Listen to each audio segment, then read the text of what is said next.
marking a boundary, and compared to a wall, it's a lot cheaper and easier to erect too. But here's a little tip before you start. What we did here was remove any small plants and pop them in containers so that they wouldn't get flattened as we put the fence up. So with that in mind, best time to erect a fence is in autumn or in early spring. Oh, and do talk to your neighbours as well, because it's inevitable that you'll be jumping from one garden to the next, so it's just good common courtesy. Let me talk you through what we've done first. First up, we strung out a string line nice and straight to determine where our fence is actually going to go. And then, using these bamboo canes, we've marked out where our posts are going to go. Now, the panels that we're using are a standard 1.83 metres wide or 6 foot. So, the canes are that far apart, plus 10 centimetres to allow for the posts.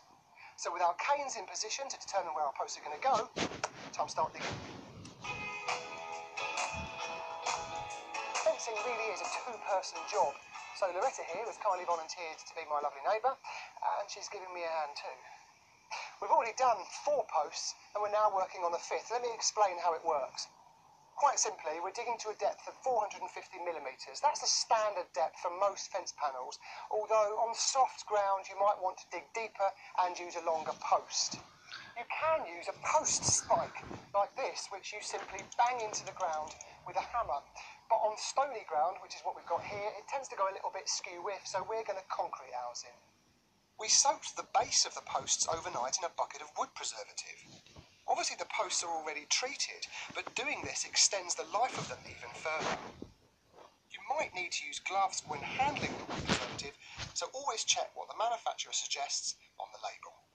To make sure that we get the post level all the way along the run, not only are we digging to the same depth, 450 millimetres, but sometimes it can be a little difficult to get that bang on, but what we're really using here is a guideline across the top of the posts. We've attached it to the 2 end posts over the top, and then we've made sure that it's level using a spirit level, and then when we put our post in the hole, we're checking that the top of the post finishes just below the line. Now, to make sure that our posts are bolt upright, and that's obviously important, is where our spirit level comes in again. So working on 2 sides, that's really important. You just check it level, and this is where your partner comes in now, hammering pegs in at the bottom to support the post temporarily. We're not concreting yet. All we're doing is using these support posts to keep the post in the position that we want. And we work like this all along the run.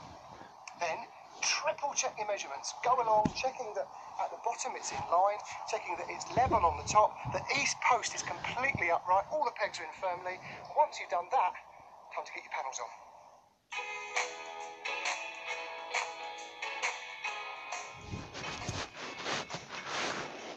To hold the panels in place is fix these neat little fencing clips on. We've got one at the top and one at the bottom of both sides where our panel's going to go. 150mm down from the top of where we want our panel to finish at the top, and 150mm up from the bottom. These make a really neat job, and they're so much better than just hammering in a nail, which could split the wood. They're also useful because if you accidentally break a panel, you can simply slide it out and pop a new one in. Your side, slide it down. Don't forget, some fencing panels and posts are made with roughly finished timber, so wear protective gloves when you're handling them. Brilliant. Now you may find that you need a 3rd pair of hands when it comes to putting the panel into position and screwing it to the post clips. That's when a brick comes in. Simply drop it underneath and it'll hold it for you temporarily, like that. Before fixing the panels, you'll need to raise them about 50mm from the ground so they don't rot. You could fix in a gravel board at the bottom of the fence. This is a treated piece of timber which is again used to raise the fence off the ground. If a whole panel won't fit the space that you're left with at the end, you'll have to cut one down to size.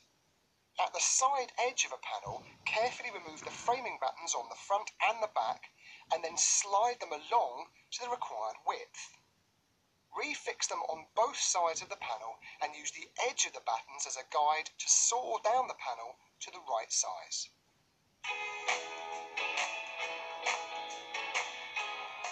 Because Loretta and I can't stand here holding these posts for 5 hours or more, we're using rapid setting cement. which will set in about 5 to 10 minutes. Now it does kick up a lot of dust, so you will need to use goggles and a face mask.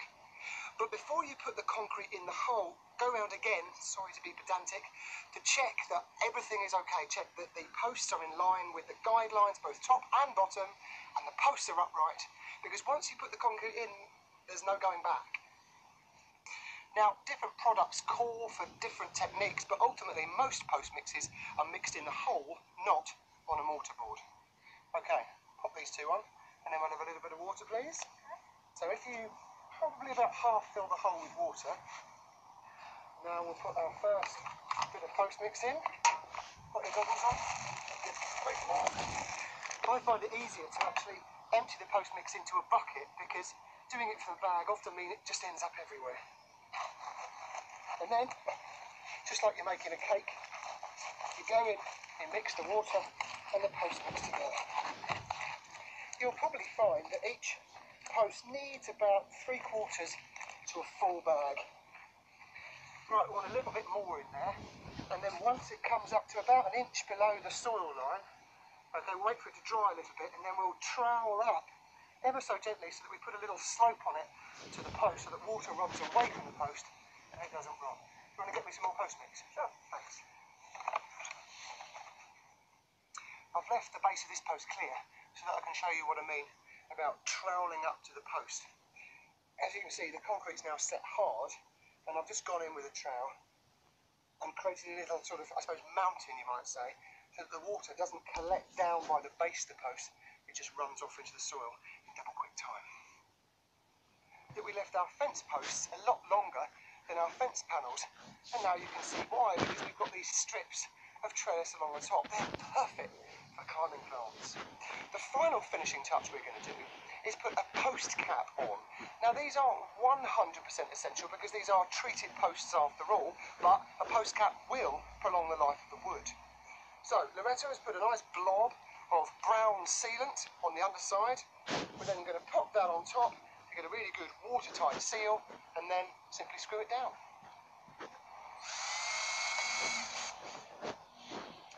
We've just used a standard treated fence panel here, which we're going to allow to weather to a lovely light grey colour.